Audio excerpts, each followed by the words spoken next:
باب مداوت النساء الجرحى فی الغزو، عورتیں جہاد میں زخمیوں کی مرہم پٹی اور دوا دارو بھی کر سکتی ہیں. مداوا دوا کرنا یعنی علاج کرنا، اور جرحى زخمی، اور غزو میں جنگ میں یعنی زخمیوں کی مرہم پٹی اور دوا دارو یہ عورتیں کر سکتی ہیں. اور آپ دیکھیں زخمی کون ہوتے ہیں؟ مرد. اب پٹی باندھیں گی تو ان کے پاؤں وغیرہ کو ہاتھ بھی لگے گا.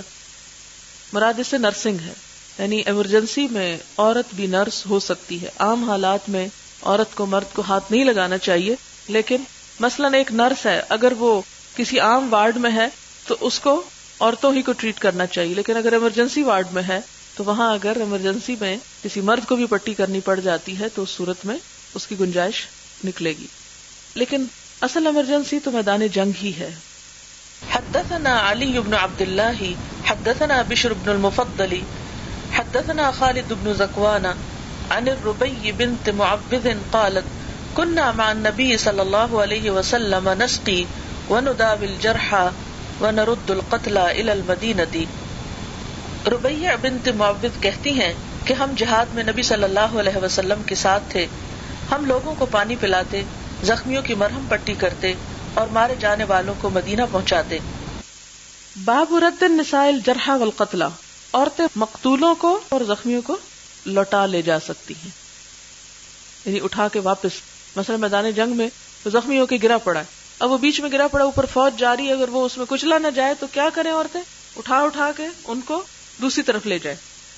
حدثنا مسدد حدثنا بشر بن المفضل عن خالد بن زکوان عن ربیع بنت معوذ قالت كنا نغزو مع النبی صلی اللہ علیہ وسلم. ربیع کہتی کہ ہم نبی صلی اللہ علیہ وسلم کے ساتھ جہاد میں شریک ہوتی تھی.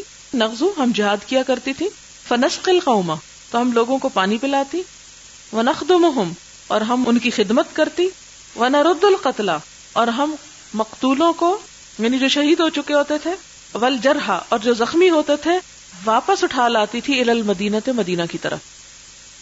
ظاہر ہے کہ وہ میدان جنگ میں اب کیا کرتے جو زخمی ہو چکا ہے یا جو شہید ہو چکا ہے. تو اب اگر صحابہ کرام ان زخمیوں اور شہیدوں کو اٹھانے لگ جائیں تو لڑے کون؟ تو یہ کام پھر کون کرتا تھا؟ عورتیں کیا کرتی. بابو نزع السهم من البدن، اب یہ عورتوں کا باب ختم ہوا. اب ایک نئی چیز ہے، جسم سے تیر کو نکالنا. یعنی جہاد میں اگر کوئی تیر لگ جائے تو یہ تو نہیں کہ انسان اس کو لیے پھرے کہ یہ فی سبیل اللہ لگا ہے، نہیں، اس کو نکال لے. حدثنا محمد بن العلا حدثنا ابو اسامہ عن برید بن عبد اللہ عن ابی بردۃ عن ابی موسیٰ رضی اللہ عنہ قال رمی ابو عامر فی رکبتہ. ابو عامر کو، ابو موسیٰ کے چچا ہیں، ابو عامر کو گھٹنے میں ایک تیر لگا.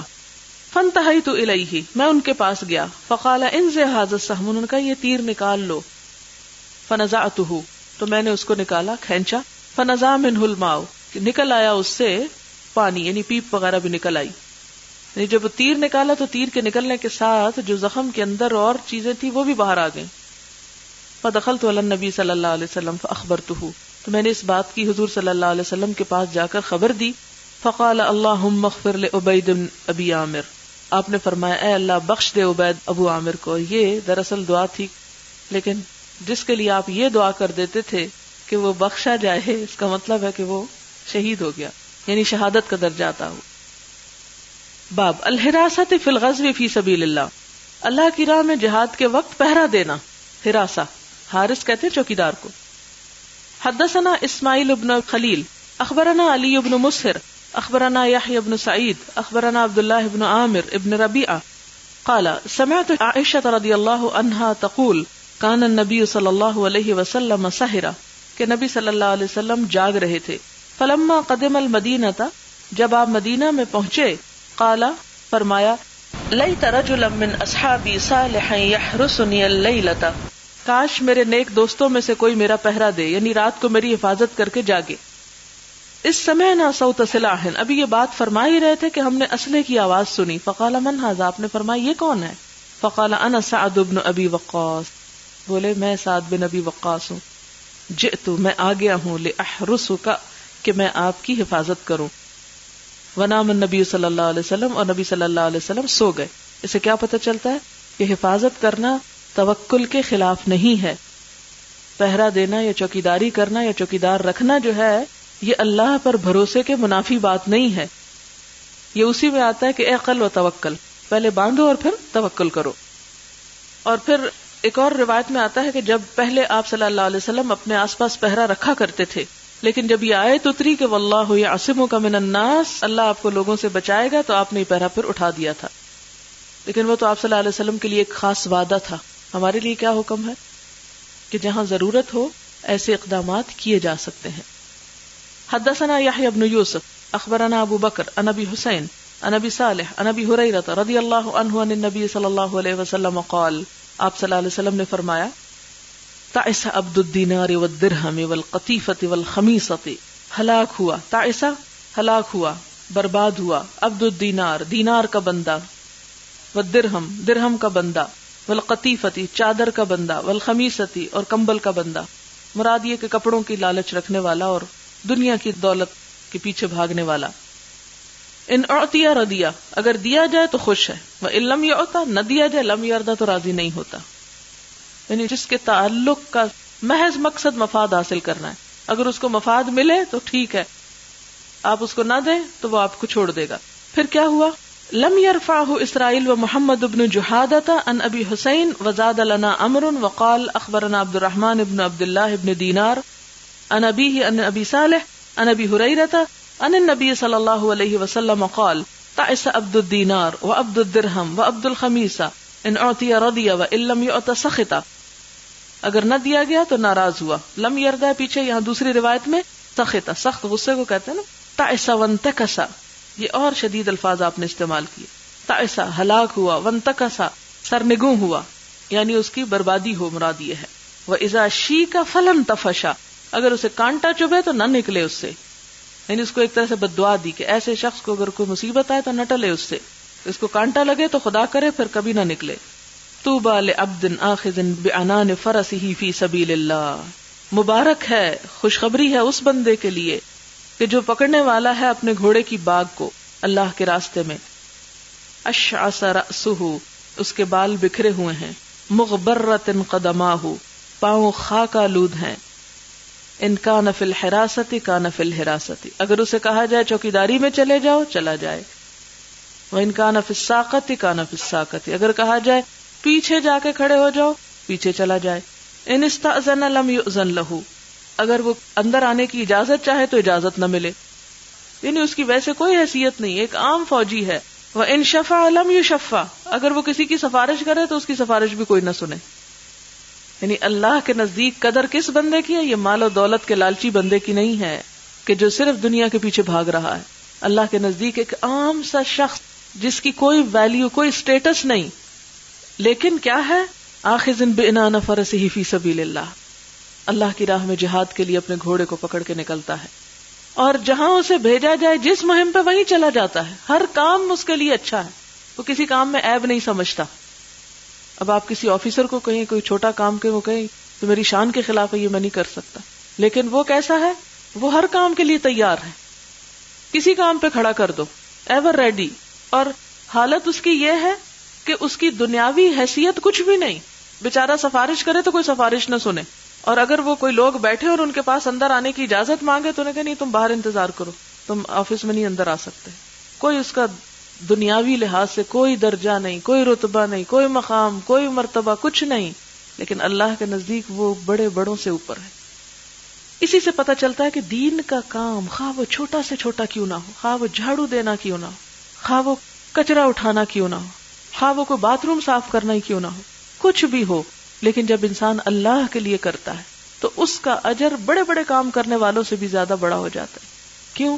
اس لیے کہ جب انسان بڑے کام کرتا ہے تو فتنہ زیادہ ہوتا ہے، نیت کی خرابی کا ڈر ہوتا ہے. جب انسان چھوٹے چھوٹے کام کر رہا ہوتا ہے تو کسی کو پتہ ہی نہیں ہوتا کہ کون کیا کر رہا ہے، اور اس میں اس کا اجر سمیٹا جاتا ہے، محفوظ ہو جاتا ہے. اس لیے اصل بات یہ ہے کہ اللہ تعالیٰ جو کام لینا چاہے، جہاں جیسا جس طرح کا، چھوٹا ہو یا بڑا، اللہ تعالیٰ کے ہاں کوئی کام چھوٹا بڑا نہیں، وہ اخلاص اور وہ جذبہ اور وہ کوشش اس چیز کو بڑا یا چھوٹا کر دیتی ہے. وقال فتعسن کأنہ یقول فاتعسہم اللہ، یعنی یہ جو ایک اور روایت میں کیا آتا ہے، تعسن، یہ جو اوپر گزر چکا نا، تعسا اور تعسن، مراد اس سے کیا ہے کہ اللہ ان کو برباد کرے. اور توبہ کا کیا معنی ہے؟ توبہ فعلا کے وزن پر ہے، من کل شیء طیب، ہر اچھی عمدہ چیز کو کہتے ہیں، ہر اچھائی بھلائی ہے. وہی یا ان حولت الالواء، اور یہ توبہ جو تھا اصل میں تیبہ تھا، تیبہ اور یہ یا واو میں بدل گئی، طوبا بن گیا. وہی من یطیب، طاب یطیب سے یہ لفظ ہے. باب الخدمت فی الغزو، جہاد میں خدمت کی فضیلت. حدثنا محمد بن عرعرة حدثنا شعبہ عن یونس بن عبید عن ثابت البنانی عن انس رضی اللہ عنہ قال. ثابت بنانی کہتے ہیں، حضرت انس روایت کرتے ہیں، کہتے ہیں صحبت جریر بن عبداللہ فکان یخدمنی وہو اکبر من انس. کہتے ہیں کہ میں ساتھ تھا جریر بن عبداللہ کے سفر میں، فکان یخدمنی تو وہ میری خدمت کیا کرتے تھے، وہو اکبر من انس اور وہ انس سے عمر میں بڑے تھے. یعنی خدمت چھوٹے کا ہی فرض نہیں، خدمت بڑا بھی کر سکتا ہے. یعنی جہاد میں اگر کوئی شخص دوسروں کی خدمت کے کام پہ لگا ہوا ہے، اس کا کام صرف کھانا پکانا ہے، جھاڑو دینا ہے، چیزیں اکٹھی کرنا، برتن دھونا ہے مثلاً، تو وہ کہے میرا کیا جہاد ہوا، میں تو کھانا ہی پکاتی رہ گئی. نہیں، فرمایا کہ وہ کیا ہے کہ وہ عمر میں بھی بڑے تھے لیکن وہ میری خدمت کر رہے تھے. قال جریر انی رأیت الانصار یصنعون شیئا لا اجد احدا منهم الا اکرمته. اور یہ جریر کیوں خدمت کر رہے تھے حضرت انس کی؟ کہتے ہیں میں نے انصار کو ایک بات کرتے دیکھا تو میں جہاں کسی انصاری کو پاتا ہوں اس کی تعظیم کرتا ہوں، اس کی عزت کرتا ہوں. انصار کی کیا خوبی تھی؟ انہوں نے حضور صلی اللہ علیہ وسلم کو پناہ دی، آپ سے محبت کرتے تھے، آپ کی مدد کی، آپ کی خاطر بہت سے دکھ جھیلے. کہتے جس طرح انہوں نے حضور صلی اللہ علیہ وسلم کو ویلکم کیا، ان کی اس بھلائی اور اس خوبی کی وجہ سے، ان کی نبی صلی اللہ علیہ وسلم کے ساتھ اس محبت اور دین کے لیے اس قربانی کی وجہ سے میں ان سے محبت کرتا ہوں، اور میں جہاں ان کو دیکھتا ہوں میں ان کی عزت کرتا ہوں. مراد اس سے یہ کہ خواہ کوئی میرے سے چھوٹا ہی کیوں نہ ہو اور میں اس کی بھی خدمت، اگر وہ انصار میں سے ہے تو اس کو اپنے لیے باعث عزت سمجھتا ہوں. اب ہمارے ہاں اصل میں یہ ویلیوز ختم ہو گئی. عزت کا معیار صرف دولت رہ گئی، صرف فیشن رہ گیا ہے. عزت کا معیار تقوی، ایمان، عمل، نیکی، دیانت، یہ چیزیں ختم ہو کر رہ گئی. اس لیے آپ دیکھیں کہ معاشرے کے اندر سے وہ ایک دوسرے کا احترام اور وقار اور عزت اور ایک دوسرے کی خیرخواہی جو ہے وہ جذبات بھی ختم ہو کے رہ گئے. اب دیکھیں کہ ویسٹرن کنٹریز میں کیا ہوتا ہے کہ ماں کا بھی نام لیا جا رہا ہے، باپ کا بھی نام لیا جا رہا ہے، استاد کا بھی نام لیا جا رہا ہے، اور اس کو یعنی کہ بس ایک جیسے کوئی مزدور ہوتا ہے ایسے ہی مزدور ہے، ماں بھی مزدور ہے کہ اس نے بس ایک مشین تھی جنم دے دیا اور بس ہمارا تم سے کیا تعلق، ہم تمہاری بات مانیں یا اطاعت کریں. یا استاد ہے، پڑھایا، اس نے تنخواہ لے لی، بس چلا جائے گھر، ہمیں اس کی عزت کا کیا کام. لیکن یہ فرق ہے مغربی تہذیب اور اسلامی تہذیب میں کہ مغربی تہذیب میں رشتوں کا احترام کوئی نہیں. احترام رہے بھی کس لیے؟ اتنی کثرت سے ناجائز ولادتیں ہو چکی ہیں کہ جن کو نہ ماں ہے، نہ باپ ہے، نہ چچا ہے، نہ چچی، نہ دادا، نہ دادی، نہ نانا، نہ نانی، نہ خالہ، نہ پھوپھی، کوئی رشتہ ہے ہی کوئی نہیں، انہیں رشتوں کا پتہ ہی کوئی نہیں. جب رشتوں کی پہچان ہی کوئی نہیں تو محبتیں کہاں سے آئیں گی؟ تو پہچان سے محبتیں آتی ہیں نا. تو جو جانوروں کی طرح قوم پلتی ہے پھر ان کے اندر انسانیت کے وہ جذبات اور احساسات اور اکرام اور عزت اور تعظیم کا فیکٹر بالکل ختم ہو جاتا. وہاں تو ہوا کسی مجبوری سے ختم، اور ہم نے ان کی پیروی شروع کر دی، اور ہم نے بھی بڑوں کے سامنے بڑھ چڑھ کر بدتمیزی سے روڈلی بات کرنے کو قابل فخر چیز سمجھا، حالانکہ اسلام میں یہ سخت ناپسندیدہ ہے. بہرحال پھر اگلی حدیث ہے حدثنا عبدالعزیز بن عبداللہ حدثنا محمد بن جعفر عن عمرو بن ابی عمرو مولى المطلب بن حنطب انه سمع انس بن مالک رضی اللہ عنہ یقول خرجت مع رسول اللہ صلی اللہ علیہ وسلم الى خیبر. میں نکلا خیبر کی طرف نبی صلی اللہ علیہ وسلم کے ساتھ. کس لیے نکلا؟ اخدمہ، کہ آپ کی خدمت کروں. یہ کون نکل رہے ہیں؟ حضرت انس. فلما قدم النبی صلی اللہ علیہ وسلم راجعا وبدا له احد، پھر جب نبی صلی اللہ علیہ وسلم واپس لوٹے اور احد پہاڑ نظر آنے لگا، قال ھذا جبل يحبنا ونحبه، یہ پہاڑ ہم سے محبت کرتا، ہم اس سے محبت کرتے. اس سے بھی آپ دیکھیں کہ بے جان چیزیں جو ہیں ان کو بھی انسان سے ایسوسیشن ہو جاتی ہے. ثم اشار بيده الى المدینہ، پھر آپ نے مدینہ کی طرف اشارہ کیا اور فرمایا اللہم انی احرم ما بین لابتیہا کتحریم ابراہیم مکہ، کہ اے اللہ میں حرم قرار دیتا ہوں جو اس کے دو پتھریلے میدانوں کے درمیان کی جگہ ہے، جیسے ابراہیم علیہ السلام نے مکہ کو حرم قرار دیا تھا. اللہم بارک لنا فی ساعنا و مدنا، اے اللہ برکت دے ہمارے ساع اور مد میں، پیمانوں میں. پھر برکت کی بات آ گئی. حدثنا سلیمان بن داود ابو الربیع عن اسماعیل بن زکریا حدثنا عاصم عن مورق الاجلی عن انس رضی اللہ عنہ قال كنا مع النبی صلی اللہ علیہ وسلم انس کہتے ہیں کہ ہم نبی صلی اللہ علیہ وسلم کے ساتھ تھے، اکثرنا ظلا الذی یستظل بکسائہ، اور ہم میں سب سے زیادہ جس کے پاس سایہ تھا بس وہ اتنا تھا کہ وہ اپنی چادر سے سایہ کر لیتا تھا، یعنی شدید دھوپ اور گرمی کا موسم تھا۔ وَأَمَّا الَّذِينَ أَفْطَرُوا، تو جن لوگوں نے روزہ نہ رکھا ہوا تھا، فَبَعَثُوا الرِّقَابَ، تو وہ یعنی یہاں بات جو مسنگ ہے بیچ میں تھوڑی سی وہ یہ ہے کہ جب ہم سفر میں تھے تو کچھ لوگ ہم میں سے روزے دار تھے اور کچھ جو تھے وہ روزہ نہیں رکھے ہوئے تھے۔ اب انہوں نے کیا کیا، جنہوں نے روزہ نہیں رکھا ہوا تھا فبعثوا الرقاب، تو انہوں نے سواریوں کو اٹھایا یعنی جانوروں کو اٹھا کے پانی پلایا، وامتحنوا وعالجوا، اور انہوں نے مہنہ کیا، مہنہ میم ہے نون مہن کا مطلب ہوتا ہے محنت کرنا، کام کاج کرنا، کام کیا، خدمت کی، وعالجوا علاج معالجہ کیا یعنی بہت سے کام درست کیا، عالجہ صرف علاج کے لیے نہیں عربی میں استعمال ہوتا، یعنی بہت سی چیزوں کو درست کر کے رکھنا، جیسے چیزیں بکھری پڑی ہوں تو ان کو اپنے اپنے ٹھکانے کرنا، یہ بھی عالجہ ہوتا ہے۔ علاج بھی یہ ہوتا ہے نا کہ جسم میں بگاڑ آ جاتا ہے اس کو ایسی دوا دے کے اپنے جگہ پہ کرنا۔ فقال نبی صلی اللہ علیہ وسلم، تو نبی صلی اللہ علیہ وسلم نے فرمایا ذهب المفطرون اليوم بالاجر، آج روزہ نہ رکھنے والے اجر لوٹ کے لے گئے۔ اچھا پیچھے آپ نے ایک حدیث پڑھی تھی کہ جو مجاہد روزہ رکھے اس کا بڑا ہی زبردست اجر ہے، پڑھی تھی نا؟ ابھی کیا بتایا گیا کہ وہ مجاہد جو روزہ نہ رکھے لیکن غزوہ میں لوگوں کی خدمت کرے اور کام کرے، وہ اس سے زیادہ اجر رکھتا ہے جو روزہ رکھ کے لیٹ رہے اور کام چھوڑ دے۔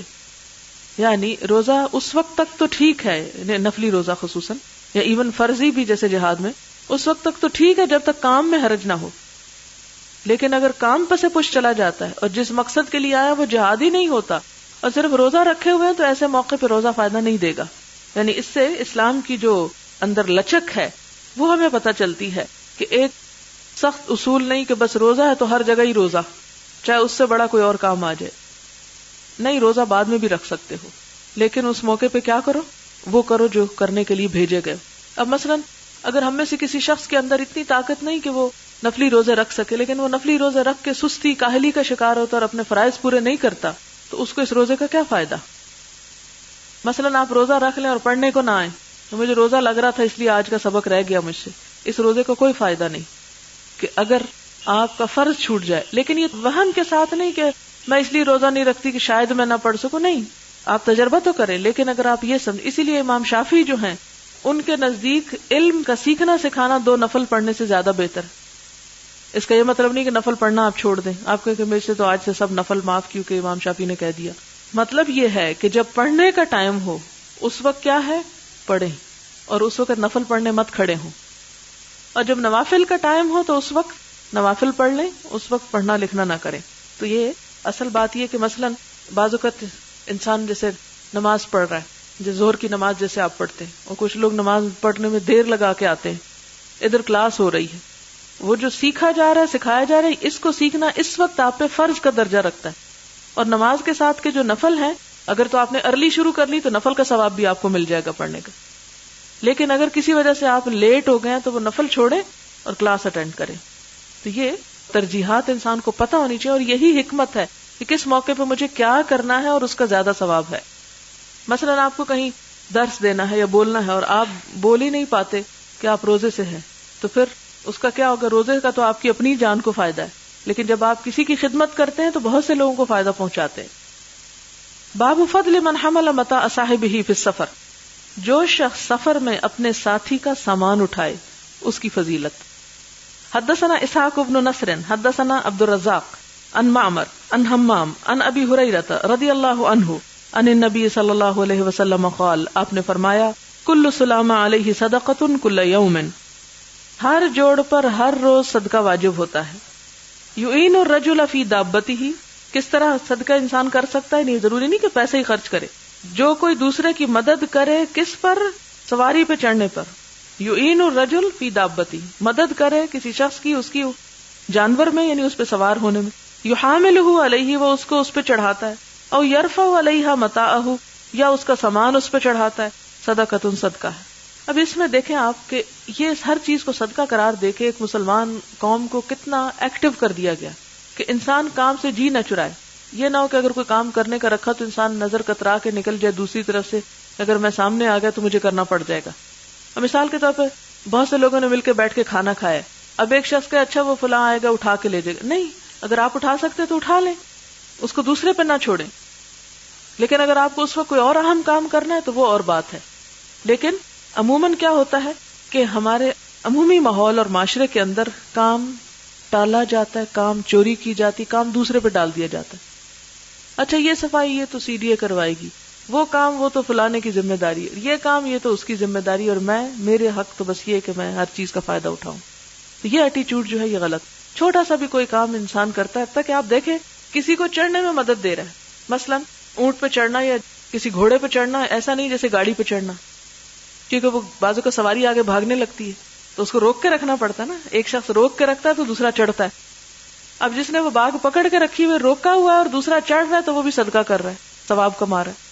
اب ایک چڑھ بیٹھا ہے تو وقتی طور پر جو چڑھ بیٹھا ہے وہ اپنا سامان نیچے سے اب نہیں اٹھا سکتا. اب کیا ہے، دوسرا اگر اس کو سامان اوپر پکڑا رہا ہے تو اس کے لیے بھی صدقہ لکھا گیا. اور اسی طرح آج بھی بعض اوقات اکٹھے لوگ ٹریول کر رہے ہوتے تو انسان یہ نہ سوچے کہ اچھا میرا تو ایک بیگ ہے اس لیے میں تو لے کے جا رہا ہوں اور دوسرے جائیں بھاڑ میں. نہیں، اگر آپ اپنے اٹھانے کے ساتھ کسی اور مصیبت زدہ کی مدد کر سکتے ہیں تو ساتھ اس کا بھی اٹھوا لیں، اس کے لیے بھی آپ کے لیے اجر اور ثواب ہے. یعنی ایک وسیع میدان ہے انسان کا ثواب کمانے کو، اگر انسان کی نظر اور دل میں وسعت ہو. اگر دل تنگ ہو جائے تو پھر کوئی ثواب نہیں. یعنی اس سے پتہ چلتا ہے اسلام جو ہے وہ خود غرضی کے کتنا خلاف ہے، جبکہ مغرب انڈیویجولزم کی طرف کھینچ رہا ہے لوگوں کو، صرف اپنی ذات. پھر فرمایا والکلمۃ الطیبۃ، اچھی بات کہنا، کسی کو اچھی سی بات سنانا، کسی کو اس کا دل خوش کرنا. وکل خطوۃ یمشیھا الی الصلاۃ صدقۃ، اور ہر قدم جو انسان نماز کی طرف اٹھاتا ہے وہ بھی اس کے لیے صدقہ ہے. وَدَلُّ الطَّرِيقِ صَدَقَةٌ، اور کسی کو راستہ بتانا بھی صدقہ ہے. یعنی اگر آپ جا رہے ہیں اور کوئی آپ سے پوچھتا ہے کہ یہ فلاں جگہ کہاں ہے تو آپ کو اچھا میرا تو وقت ضائع ہوگا، میں تو جا رہا ہوں. نہیں، اگر آپ رک کے اس کو جگہ بتا دیتے ہیں تو گویا آپ نے صدقہ کیا. تو صدقہ صرف مال کا نہیں ہوتا بلکہ اس کے ساتھ ساتھ دوسری چیزوں سے بھی ہوتا ہے.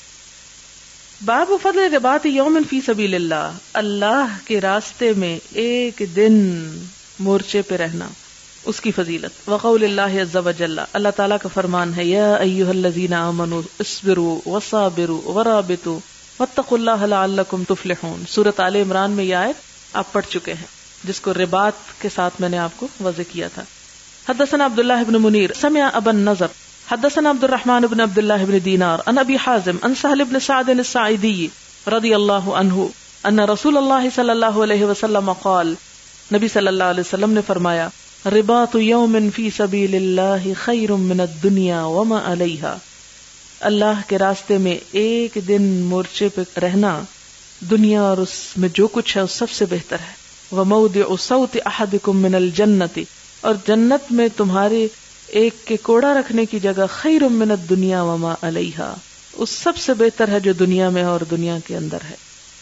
والروحۃ، اور صبح کے وقت نکلنا، یروح العبد فی سبیل اللہ، جو بندہ اللہ کے راستے میں نکلتا ہے، او الغدوۃ، یا شام کے وقت اللہ کے راستے میں نکلتا ہے، خیر من الدنیا وما علیہا، دنیا سے اور جو کچھ دنیا کے اندر ہے ہر اس چیز سے زیادہ بہتر ہے. اور فی سبیل اللہ نکلنے میں طلب علم بھی آ جاتا ہے. باب من غزا بصبی للخدمت، اگر بچے کو کوئی خدمت کے لیے ساتھ لے جائے جہاد میں تو اس کی اجازت ہے. یعنی بچے جہاد تو نہیں کریں گے لیکن خدمت کر سکتے ہیں. یہ حدیث پیچھے گزر چکی ہے، میں صرف حدیث پڑھوں گی. حدثنا قتيبة حدثنا يعقوب عن عمرو عن انس بن مالك رضي الله عنه ان النبي صلى الله عليه وسلم قال لأبي طلحة التمس غلاما من غلمانكم يخدمني. ابو طلحہ کو حضور صلی اللہ علیہ وسلم نے فرمایا اپنے بچوں میں سے ایک بچہ لاؤ، یخدمنی، جو میری خدمت کرے، حتی اخرج الی خیبر، یہاں تک کہ میں خیبر جاؤں. فخرج بی ابو طلحہ، تو حضرت ابو طلحہ مجھے لے گئے. مردفی وانا غلام راحقت الحلم، تو کس طرح لے گئے؟ مردفی، مجھے اپنی سواری پہ بٹھا کے، اور میں ابھی لڑکا تھا، جوانی کے قریب تھا.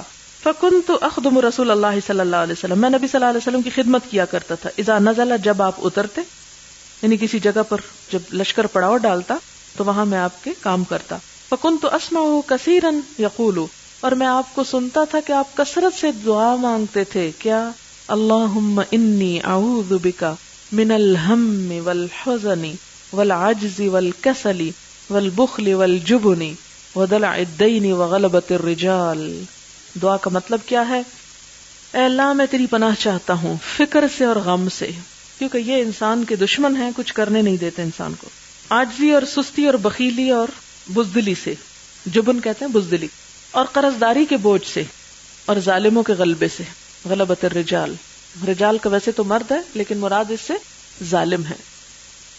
ثم قدمنا خیبر، پھر ہم خیبر آئے، فلما فتح اللہ علیہ الحصن ذکر له جمال صفیہ بنت حیی بن اخطب وقد قتل زوجها وكانت عروسا فاصطفاها رسول الله صلی اللہ علیہ وسلم لنفسه فخرج بها حتى بلغنا سد الصحباء حلت فبنى بها ثم صنع حيثا في نطع صغير ثم قال رسول الله صلی اللہ علیہ وسلم آذن من حولك فكانت تلك وليمة رسول الله صلی اللہ علیہ وسلم على صفیہ ثم خرجنا الى المدینہ قال فرأيت رسول اللہ صلی اللہ علیہ وسلم يحوي لها وراءه بعباءة کہ آپ صلی اللہ علیہ وسلم ایک چادر کو گول کر کے حضرت صفیہ کے بیٹھنے کی سیٹ بنا دیتے تھے، ثم يجلس عند بعيره فيدع ركبته، اور آپ اونٹ کے پاس بیٹھ جاتے، اپنا گھٹنا رکھتے، فتدع صفیہ رجلها على ركبته، حضرت صفیہ اونٹ پر چڑھنے کے لیے حضور صلی اللہ علیہ وسلم کے گھٹنے پہ پاؤں رکھتی تھی، یعنی ایک سٹیپ بنا دیتے تھے اپنے گھٹنے کا۔